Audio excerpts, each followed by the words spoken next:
जो मोदी जी आज अपने करोड़ों लोगों को, अपने जो मित्रों को करोड़ों रुपए की फायदा करके दे रहे हैं, तो ये हमको देखना होगा कि मोदी अगर ऐसा ही चाल चलते रहे तो आपको नहीं बल्कि गरीबों को नुकसान होगा, महिलाओं को नुकसान होगा, दलितों को नुकसान होगा। आज दलित पिछड़े इनको वोट का अधिकार है, इसीलिए तो सब लोग आपकर भाग कर आते हैं। अगर वोट का अधिकार आपके पास नहीं होता, कोई आपको पूछता नहीं था। मोदी जी शुरू में मेरे को थोड़े दिन अजब लगा, जब ये हमारे होम मिनिस्टर दलितों के घर में जाके खाने के लिए जाते थे, वो वीडियो में और सारे चैनल्स में बताते थे।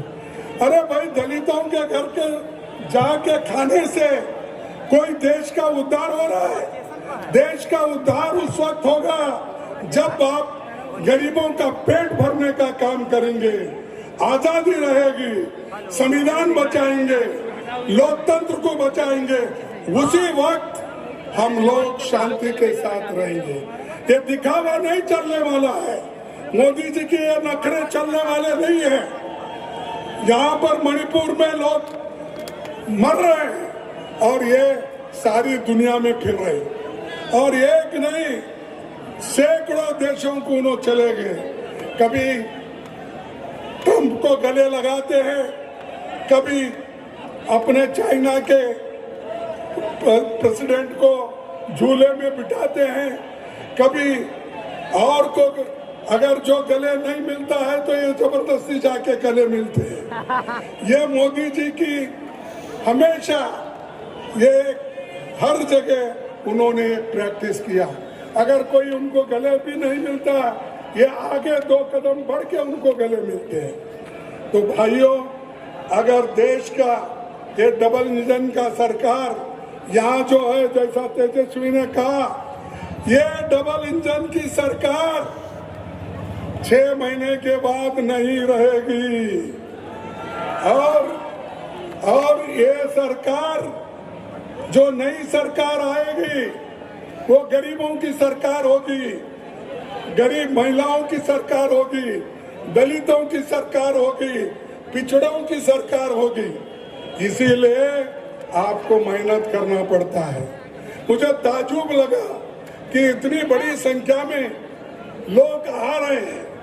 यहाँ पर सरकार के ओर से पुलिस का इंतजाम क्यों नहीं रहा, मैं पूछना चाहता हूँ। अरे, अपोजिशन लीडर लोकसभा के हैं, मैं राज्यसभा का अपोजिशन लीडर हूँ। एक चीफ मिनिस्टर आए हैं और दूसरी तरफ तेजस्वी अपोजिशन पार्टी के नेता है। क्या है थक्कम दुक्का? कोई पुलिस इंतजाम नहीं कर सकती है। आप याद रखिए, मैं पुलिस को वार्निंग नहीं करना चाहता हूँ, ये आपके दिन बहुत नहीं है। कल के दिन हमारी सरकार है तो आपको काम करना ही पड़ेगा। लेकिन आप अगर लोगों को धक्का मुक्की करके ये सरकार की बात सुन के अगर आप ये मीटिंग फेल करने का अगर कोई कोशिश करेगा, ये होने वाला नहीं है। हम इसको कभी सहन नहीं करेंगे। भाइयों, ये जो अभी जिक्र बहुत इसका कर रहे थे, किनका, हमारे नीतीश कुमार जी का। अरे नीतीश कुमार जी, वो एक जमाने में सोशलिस्ट की बात करते थे, सारे हिंदुस्तान में फिर के लोहिया का गुण गाते थे, जॉर्ज फर्नांडिस का गुण गाते थे, दूसरे नेताओं का गुण गाते थे। कहाँ गए वो? कहाँ सोशलिस्ट के विचार गए?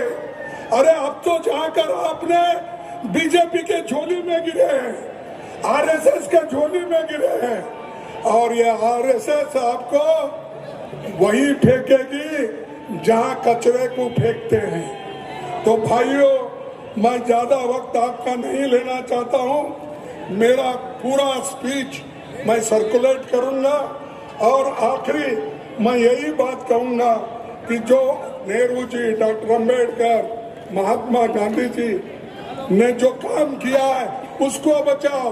वो संविधान तुमको बचाएगा, लोकतंत्र तुमको बचाएगा।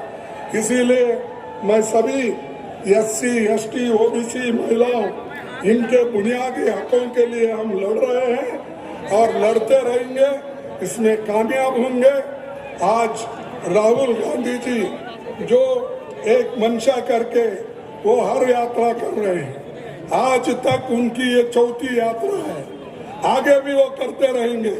और उनको साथ देने वाले सभी नौजवान यहाँ बैठे हैं। हेमंत कुमार जी है, तेजस्वी है और बहुत से अलायंस पार्टी के बड़े बड़े नेता हैं। तो इसीलिए मैं उनका भी कोऑपरेशन उनका भी मांगूंगा और आपके पास यही जोश रहना चाहिए। अभी मैं तेजस्वी से बात कर रहा था, उनको यही कहा, उन्होंने भी मुझे यही कहा कि हम ये जो जोश के साथ यात्रा की और भीड़ इकट्ठा हुई, लोग एकत्र हो गए और तेजी के साथ आगे बढ़ रहे थे, ऐसा ही इलेक्शन तक ये माहौल को रखना है और छूटे हुए डिस्ट्रिक्ट में आपको जाना है, वहां पर आपकी बात रखना है। मोदी को हराना है, नीतीश को हराना है। तो बस यही कहते हुए अपने भाषण को समाप्त करता हूं। मैं एक दो स्लोगन आपको कहूंगा, जैसा कि उन्होंने कहा, वोट चोरी, वोट चोरी। अरे जोर से बोलो यारो, मेरा जैसा 84 हो गया, मेरा इलाज चल रहा है, 84 उम्र है मेरी और मैं इतना आवाज से बोल रहा हूँ, आप कर रहे हो। वोट चोरी, वोट चोरी, मोदी को हटाओ, मोदी को हटाओ, मोदी को हटाओ।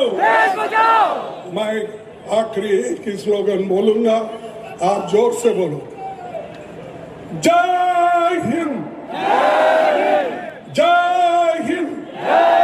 देखो आप 2-3 लोग नहीं बोल रहे, इसीलिए उन्होंने भी नहीं बोल रहे।